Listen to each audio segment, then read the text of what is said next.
ವೀಕ್ಷಕರೇ, ಈಗಾಗಲೇ ಎಲ್ಲರಿಗೂ ಗೊತ್ತಿರುವಂತಹ ವಿಷಯ, ಜನಲೋಕಪಾಲ ಮಸೂದೆ ಜಾರಿಗೊಳಿಸುವುದಕ್ಕೋಸ್ಕರ ಇಡೀ ದೇಶ ಅಣ್ಣಾ ಅವರಿಗೆ ಬೆಂಬಲ ನೀಡ್ತಾ ಇದೆ. 7ನೇ ದಿನಕ್ಕೆ ಅಣ್ಣಾ ಅವರ ನಿರಶನ ಕಾಲಿಟ್ಟಿದೆ. ಎಲ್ಲರಲ್ಲೂ ಒಂದೇ ಕೂಗು ಕೇಳ್ತಾ ಇದೆ. ಏನಂದ್ರೆ ಜನಲೋಕಪಾಲ ಮಸೂದೆ ಜಾರಿಯಾಗಬೇಕು, ಭ್ರಷ್ಟಾಚಾರ ಮುಕ್ತ ಭಾರತವನ್ನ ನಾವು ನೋಡಬೇಕು ಅಂತ. ಹಾಗಾದ್ರೆ ಯಾಕೆ ರಾಜಕಾರಣಿಗಳು ಜನಲೋಕಪಾಲ ಮಸೂದೆ ಬೇಡ ಅಂತ ಹೇಳ್ತಿದ್ದಾರೆ? ಈ ಭ್ರಷ್ಟಾಚಾರದಲ್ಲಿ ಯಾರ್ಯಾರ ಪಾಲು ಎಷ್ಟೆಷ್ಟಿದೆ? ಜನಸಾಮಾನ್ಯನ ಪಾತ್ರ ಏನಿದೆ ಈ ಜನಲೋಕಪಾಲ ಮಂಡನೆಯಾಗಲಿ ಅಥವಾ ಭ್ರಷ್ಟಾಚಾರವನ್ನ ನಿರ್ಮೂಲನೆ ಮಾಡೋದ್ರ ಬಗ್ಗೆ? ಇದೇ ವಿಷಯದ ಬಗ್ಗೆ ಇವತ್ತಿನ ದುನಿಯಾ ಚರ್ಚೆ ನಡೆಸುತ್ತೆ. ಇದೇ ಈ ಹೊತ್ತಿನ ದುನಿಯಾ ವಿಶೇಷ, ಅಣ್ಣಾ ದಿ ಗ್ರೇಟ್.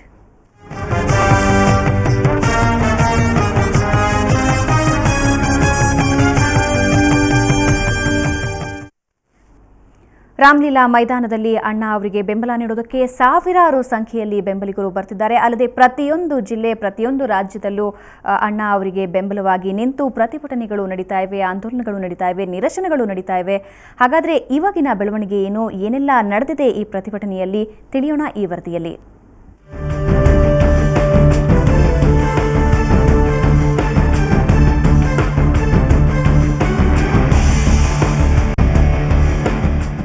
ಗಾಂಧಿವಾದಿ ಅಣ್ಣಾ ಹಜಾರೆ ಸತ್ಯಾಗ್ರಹ 7ನೇ ದಿನಕ್ಕೆ ಕಾಲಿಟ್ಟಿದೆ. ಅಣ್ಣಾ ಬೆಂಬಲಿಸಿ ದೇಶಾದ್ಯಂತ ಪ್ರತಿಭಟನೆಯ ಕಾವು ಏರುತ್ತಲೇ ಇದೆ.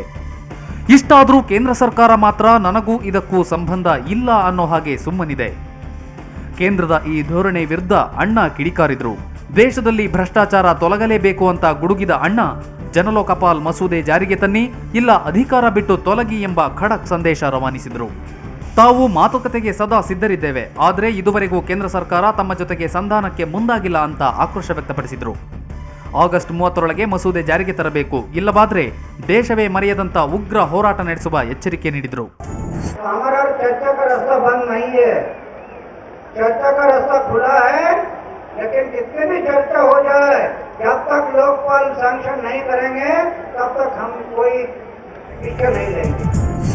ಅಣ್ಣಾ ಟೀಮ್ನ ಅರವಿಂದ್ ಕೇಜ್ರಿವಾಲ್ ಸಹ ಕೇಂದ್ರದ ವಿರುದ್ಧ ಕಿಡಿಕಾರಿದ್ರು.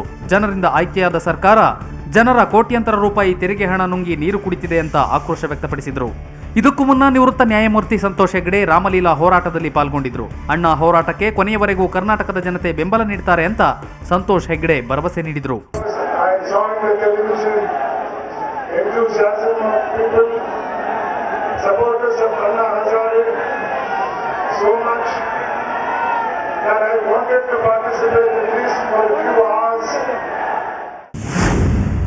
ಇದೇ ವೇಳೆ ವೈದ್ಯರು ದಿನವೂ ಅಣ್ಣಾ ಆರೋಗ್ಯ ತಪಾಸಣೆ ಮಾಡುತ್ತಿದ್ದಾರೆ. ಬ್ಯೂರೋ ರಿಪೋರ್ಟ್, ಸುವರ್ಣ ನ್ಯೂಸ್ 24/7. ಭ್ರಷ್ಟಾಚಾರ ನಿರ್ಮೂಲನೆಯೇ ನಮ್ಮ ಆದ್ಯ ಕರ್ತವ್ಯ, ಅದೇ ನಮ್ಮ ನಿರ್ಧಾರ. ಜನಲೋಕಪಾಲ್ ಮಸೂದೆ ಮಂಡನೆ ಆಗೋವರೆಗೂ ನಾವು ಸುಮ್ಮನಿರೋದಿಲ್ಲ ಅಂತ ಅಣ್ಣಾ ಟೀಮ್ ಹೇಳ್ತಾ ಇದೆ. ಇಡೀ ದೇಶವೇ ಅವರಿಗೆ ಬೆಂಬಲವಾಗಿ ನಿಲ್ತಾ ಇದೆ. ಆದರೆ ರಾಜಕಾರಣಿಗಳು ಯಾಕೆ ಅದಕ್ಕೆ ಬೆಂಬಲ ಸೂಚಿಸ್ತಾ ಇಲ್ಲ?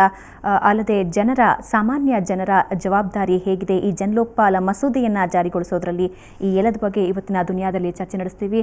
ಇದ್ರ ಬಗ್ಗೆ ನಮ್ಮ ಜೊತೆ ಮಾತಾಡೋದಕ್ಕೆ ಇಬ್ಬರು ವಿದ್ಯಾರ್ಥಿಗಳು, ರಾಜೇಂದ್ರ ಕುಮಾರ್ ಹಾಗೆ ತೇಜಸ್ವಿನಿ ನಮ್ಮ ಜೊತೆ ಇದ್ದಾರೆ.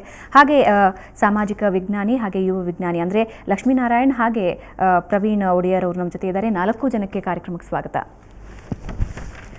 ಓಕೆ, ರಾಜೇಂದ್ರ ಅವರು, ಈಗಾಗಲೇ ನೀವು ನಿರಸನ ಕೈಗೊಳ್ತಾ ಇದ್ದೀರಾ. ಇಂಡಿಯಾ ಅಗೇನ್ಸ್ಟ್ ಕರಪ್ಷನ್ ಸಂಘಟನೆ ಮೂಲಕ ಇದನ್ನು ನಿರಸನವನ್ನು ಕೈಗೊಳ್ತಾ ಇದ್ದೀರಾ.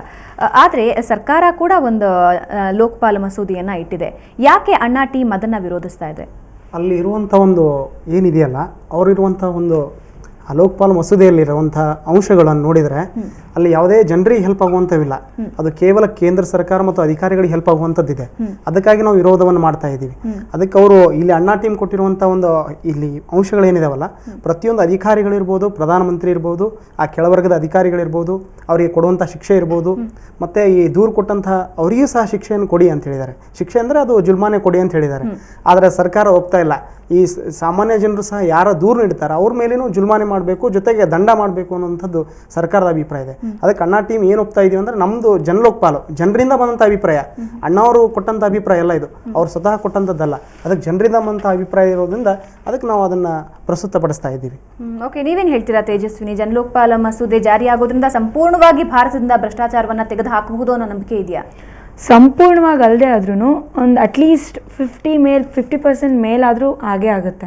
ಯಾಕಂದರೆ ಇಲ್ಲಿ ನೋಡೋ ಹಾಗೆ ನಾವು ಇರೋ ಸಿಸ್ಟಮ್ ಹೇಗಿದೆ ಅಂದರೆ, ನೀವು ಕರೆಕ್ಟಾಗಿದ್ದರೂ ಕೂಡ, ನೀವು ನಾನು ಲಂಚ ತಗೊಳ್ಳಲ್ಲ ಏನು ಮಾಡಲ್ಲ ಅಂದರೂ ಕೂಡ ಸುತ್ತಮುತ್ತಲಿರೋ ಅಧಿಕಾರಿಗಳು ಹೆಂಗೆ ಮಾಡ್ತಾರೆ ಅಂದರೆ, ನಿಮ್ಮನ್ನ ಅವ್ರ ಸಿಸ್ಟಮ್ ಆಗಿ ಅಡಾಪ್ಟ್ ಆಗಿರೋ ಎನ್ವಿರಾನ್ಮೆಂಟಲ್ಲಿ ಅಡಾಪ್ಟ್ ಆಗಿರ್ತಾರಲ್ಲ ಅವ್ರನ್ನೇ ಅಂದರೆ ವರ್ಗಾವಣೆ ಮಾಡಿಬಿಡೋದು, ಆ ಥರ ಮಾಡಿ ಈ ಥರ ಕಿರಿಕೆಲ್ಲ ಮಾಡೋದು ತುಂಬ ಅಧಿಕಾರಿಗಳಿದ್ದಾರೆ. ಸೊ ಅಟ್ಲೀಸ್ಟ್ ಅದಾದರೂ ಸ್ವಲ್ಪ ತಡೆ ಕೊಡುತ್ತೇನೋ ಅಂತ ನನ್ನ ಅಭಿಪ್ರಾಯ. ಓಕೆ, ಲಕ್ಷ್ಮೀನಾರಾಯಣ ಅವರೇ, ಇವಾಗ ಏನೇನು ನಡೀತಾ ಇದೆ, ಪ್ರತಿಭಟನೆಗಳು ಎಲ್ಲವನ್ನ ನೋಡ್ತಾ ಇದ್ದೀರಾ. ಅಂದರೆ ಕೆಲವೊಂದು ಇದ್ರ ಬಗ್ಗೆ ಟೀಕೆಗಳೇನು ಕೇಳಿ ಬರ್ತಾ ಇದೆ ಅಂದರೆ, ಇದು ಸರಿಯಾದಂತಹ ಹಾದಿಯಲ್ಲ. ಒಂದು ಮಸೂದೆ ಮಂಡನೆ ಮಾಡಬೇಕು, ಅದರ ಅಂಗೀಕಾರ ಮಾಡಬೇಕು ಅಂದರೆ ಈ ಹೋರಾಟ ಆಗಲಿ ಅಥವಾ ಡೆಡ್ಲೈನ್ ನೀಡೋದಾಗಲಿ ಇದು ಸರಿಯಾದಂತಹ ಮಾರ್ಗ ಅಲ್ಲ ಅನ್ನೋ ಒಂದು ಆರೋಪ ಕೇಳಿ ಬರ್ತಾ ಇದೆ. ನೀವೇನಂತೀರಾ? ಇಲ್ಲ, ಈ ಮೊದಲು ಏನಾಗ್ತಾ ಇದೆ, ಕರಪ್ಷನ್ ಬಂದಿತ್ತು ಹೇಗೆ ಅಂದರೆ, ಬಿಫೋರ್ ಇಂಡಿಪೆಂಡೆಂಟ್ ನಮ್ಮ ದೇಶನ 200 ವರ್ಷ ಆಳದಂಥ ಬ್ರಿಟಿಷರು ಅವರೊಂದು ಬಂದಾಗ ಯಾವುದನ್ನ ಒಂದು ಒಳ್ಳೆ ಕೆಲಸ ಮಾಡಿದಾಗ ಸಾಮಾನ್ಯವಾಗಿ ರೈತ ಇರ್ಬೋದು, ಒಬ್ಬ ಕಾರ್ಮಿಕ ಇರ್ಬೋದು, ಯಾರೇ ಇರ್ಬೋದು, ಒಂದು ಗಿಫ್ಟ್ ಅಂತ ಕೊಡ್ತಾಯಿದ್ರು. ಒಂದು ಗಿಫ್ಟ್ ಅಂತ, ಅದೇನಂದ್ರೆ ತಮ್ಮ ಪ್ರೀತಿಯಿಂದ ನಮಗೊಂದು ಒಳ್ಳೆ ಕೆಲಸ ಮಾಡಿದ್ದಾರೆ, ನಮ್ಮೂರಿಗೆ ಒಂದು ಬಾವಿ ಬಂದಿದೆ, ಒಂದು ರಸ್ತೆ ಬಂದಿದೆ, ಏನೋ ಒಂದು ಒಳ್ಳೆ ಕಾರ್ಯ, ಶಾಲೆ ಬಂದಿದೆ, ಒಂದು ಗಿಫ್ಟ್ ಅಂತ ಕೊಡ್ತಾಯಿದ್ರು. ಈಗೇನಾಗಿದೆ, ಆ ಗಿಫ್ಟ್ ಹೋಗ್ಬಿಟ್ಟು ಕಂಪಲ್ಸರಿ ಗಿಫ್ಟ್ ಮಾಡಿದ್ರು. ಆ ಕಂಪಲ್ಸರಿ ಗಿಫ್ಟನ್ನು ಕಂಪಲ್ಸರಿ ಕರಪ್ಷನ್ ಮಾಡಿ, ಅಂದರೆ ಇವು ಕಂಪಲ್ಸರಿ ಲಂಚ ಕೊಡಲೇಬೇಕು. ಇವು ಜಾತಿ ಪ್ರಮಾಣ ಪತ್ರ ಇರ್ಬೋದು, ಇಲ್ಲ ಜನನ ಪ್ರಮಾಣ ಪತ್ರ ಇರ್ಬೋದು, ಇಲ್ಲ ಮರಣ ಪ್ರಮಾಣ ಪತ್ರ, ಕಂಪಲ್ಸರಿ ಎಲ್ಲದಕ್ಕೂ. ಈ ಕಾರ್ಪೊರೇಷನ್ ಆಫೀಸ್ ತಗೊಳ್ಳಿ, ಯಾವುದೇ ಇಲಾಖೆಗಳಿಗೂ ಹೋದರೆ, ಸರ್ಕಾರಿ ಇಲಾಖೆಗಳಿಗೆ ಕಂಪಲ್ಸರಿ ನೀವು ಇಷ್ಟು ಕೊಡಲೇಬೇಕು ಅನ್ನೋ ಒಂದು ಕಡ್ಡಾಯ. ಕೆಲವು ಇಲಾಖೆಗಳಂತೂ ಬೋರ್ಡೇ ಹಾಕ್ಬಿಟ್ಟಿದ್ದಾರೆ. ಕೆಲವು ಈ ರೆವಿನ್ಯೂ ರಿಜಿಸ್ಟ್ರೇಷನ್ ಇಲಾಖೆಗಳಲ್ಲಿ ಇಷ್ಟು ಎಕರೆ ಮಾಡಿದ್ರೆ ಇಷ್ಟು ಮಾಡಲೇಬೇಕು. ಮತ್ತು ಕೆಲವು ಅದರೊಳಗೊಂದು ಈ ಕನ್ವರ್ಷನ್, ಈ ರೆವಿನ್ಯೂ ಬೆಂಗಳೂರು ಗ್ರಾಮಾಂತರ ಮತ್ತು ಬೆಂಗಳೂರು ಇದರೊಳಗೆ ಏನು ನಾವು ಕನ್ವರ್ಷನ್, ಇವತ್ತು ಮನೆಗಳ ಇದು ಏನಂತ ಇಂಡಸ್ಟ್ರಿಯಲ್ ಕನ್ವರ್ಷನ್ ಆರ್ ಈ ಡೊಮೆಸ್ಟಿಕ್ ಮೀನ್ಸ್ ಮನೆಗಳ ಇದಕ್ಕೆ ನಿರ್ಮಿತಿ ಮಾಡೋಕ್ಕೋದ್ರೆ ಕಂಪಲ್ಸರಿ ಇಷ್ಟು ಕೊಡಲೇಬೇಕು ಅಂತ ಒಂದು ಶಾಸನ ಆಗ್ಬಿಟ್ಟಿದೆ, ಒಳ ಒಪ್ಪಂದ ಆಗ್ಬಿಟ್ಟು. ಕೊಡಲಿಲ್ಲ ಅಂದರೆ ನಿಮ್ಮ ಫೈಲ ಯಾವುದೋ ಒಂದು ಕ್ವೈರಿ ಹಾಕಿ ಇದು ಮಾಡೋದು, ಹಿಂಸೆ ಕೊಡೋದು. ಈ ಥರ ಒಂದು ಬಂದಿರೋದ್ರಿಂದ ಜನಗಳಿಗೆ ಬೇಸತ್ತು ಹೋಗ್ಬಿಟ್ಟಿದೆ. ಈ ಬೇಸತ್ತು ಹೋಗಿದ್ದು ಈ ಸ್ವತಂತ್ರ ಬಂದಾಗಿಂದ ಈ ಥರ ಹಣ ಕೊಡಲೇಬೇಕು, ಇವರು ನಮ್ಮ ಕರದಿಂದ ನಾವು ಕಟ್ಟೋ ಟ್ಯಾಕ್ಸಿಂದ ಜನಗಳಿಗೆ ಒಂದು ಒಳ್ಳೆಯದು, ಅವರ ಹೆಂಡತಿ ಮಕ್ಕಳು ಸಾಕೋದಲ್ದ್ರೆ, ಅವ್ರನ್ನ ಸಾಕೋದಲ್ದ್ರೆ, ಅವರ ವ್ಯಾನುಗಳು ಮತ್ತು ಅವರ ನಾಯಿಗಳನ್ನೂ ಸಾಕೋ ಪರಿಸ್ಥಿತಿ ಇವತ್ತು ಸರ್ಕಾರದ ದುಡ್ಡನ್ನು ಉಪಯೋಗಿಸ್ತಾ ಇದ್ದಾರೆ. ನಮ್ಮ ಕರನ ದುರುಪಯೋಗ ಆಗ್ತಾ ಇದೆ. ಅದರಿಂದ ಜನಗಳಿಗೆ ಬೇಸತ್ತೋಗಿದೆ. ಬೇಸತ್ತೋಗಿದ್ದೇನು ಇದರಿಂದ ಏನಾಗಿದೆ, ಈಗ ಒಂದು ಅಣ್ಣ ಅವರ ಒಂದು ಟೀಮ್ ಇದೆ. ನಾವು ಫ್ರೀಡಮ್ ಪಾರ್ಕ್ನಲ್ಲಿ ಸುಮಾರು ಒಂದು 7ನೇ ದಿವಸ ಕಾಲಿಟ್ಟಿದೆ. ಅವರ ಶ್ರೀಮಾನ್ ಸಂತೋಷ್ ಹೆಗಡೆ ಅವರ ನೇತೃತ್ವದಲ್ಲಿ ಶ್ರೀಮಾನ್ ಅಣ್ಣಾ ಹಜಾರೆ ಅವರು, ಕಿರಣ್ ಬೇಡಿ ಮತ್ತು ಈ 5 ಜನ ಟೀಮ್ ಏನಿದೆ ಅವರ ನೇತೃತ್ವದಲ್ಲಿ ಒಂದು 2ನೇ ಸ್ವತಂತ್ರ ಒಂದು ಹೋರಾಟ ಅಂತಲೇ ಹೇಳ್ಬೋದು. ಯುವಜನಾಂಗಕ್ಕೆ ಒಂದು ಪ್ರೇರಿತವಾಗಿದೆ. ಈ ಕರಪ್ಷನ್ ನಿಲ್ಲಲೇಬೇಕು ಅಂತ ನಮ್ಮ ವಿದ್ಯಾರ್ಥಿ ತೇಜಸ್ವಿ ಹೇಳ್ದಂಗೆ 50% ಅಲ್ಲ, ಇದು ಸಂಪೂರ್ಣವಾಗಿ ನಿರ್ಮೂಲನೆ ಆಗಲೇಬೇಕು ಅಂತ ಎಲ್ಲ ಯುವಕರ ಮತ್ತು ಹೊಸ ಜನರೇಷನರ ಒಂದು ಆಸೆ, ಒಂದು ಅಭಿಲಾಷೆ. ಓಕೆ, ಸೊ ಪ್ರಬಲ ಜನಲೋಕಪಾಲ ಮಸೂದೆ ಬಗ್ಗೆ ಮಂಗಳೂರಿನಲ್ಲಿ ಮೊಯ್ಲಿ ಅವರು ಪ್ರತಿಕ್ರಿಯೆ ಕೊಟ್ಟಿದ್ದಾರೆ. ಏನು ಹೇಳಿದ್ದಾರೆ ಬನ್ನಿ ಕೇಳೋಣ.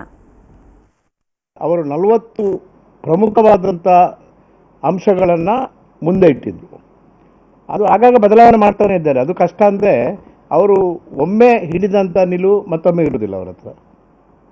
ಮತ್ತು ಅವರಿಗೆ ಏನಾಗ್ತದೆ, ಜನ ಬೆಂಬಲ ಬರ್ತದಲ್ಲ, ಜನ ಬೆಂಬಲ ಬಂದಾಗ ಎಲ್ಲ ಹಿಂದಿದ್ದು ಅವರು ಏನು ಮೊದಲು ಮೂಲಭೂತವಾಗಿ ಕೊಟ್ಟಿದ್ದಾರೆ ಅದನ್ನೆಲ್ಲ ಮಾತು ಬಿಡ್ತಾರೆ. ಅವರು ಮೂಲಭೂತವಾಗಿ ಕೊಟ್ಟಂಥ 40 ಅಂಶಗಳ ಕಾರ್ಯಕ್ರಮಗಳಲ್ಲಿ 34 ಅಂಶಗಳ ಕಾರ್ಯಕ್ರಮಕ್ಕೆ ನಾವು ಒಪ್ಪಿದ್ದೇವೆ. ಪ್ರಧಾನಿಗಳನ್ನು ಸೇರಿಸಬೇಕು ಅಂತೇಳಿ, ಪ್ರಧಾನಿಗಳನ್ನು ಅದನ್ನು ಸಾಧಕ ಬಾಧಕ ಅವರು ಆಲೋಚನೆ ಮಾಡಬೇಕು. ಈ ದೇಶದ ಪ್ರಜಾಪ್ರಭುತ್ವ 63-64 ವರ್ಷದಲ್ಲಿ ಸ್ಥಿರವಾಗಿ ನಿಂತಿದೆ. ಜಪಾನ್ನಾಗೆ 6 ತಿಂಗಳಿಗೆ ಒಂದೇ ಪ್ರಧಾನಿ ಬರೋದಿಲ್ಲ, 1 ವರ್ಷಕ್ಕೊಮ್ಮೆ ಪ್ರಧಾನಿ ಆಗೋದಿಲ್ಲ.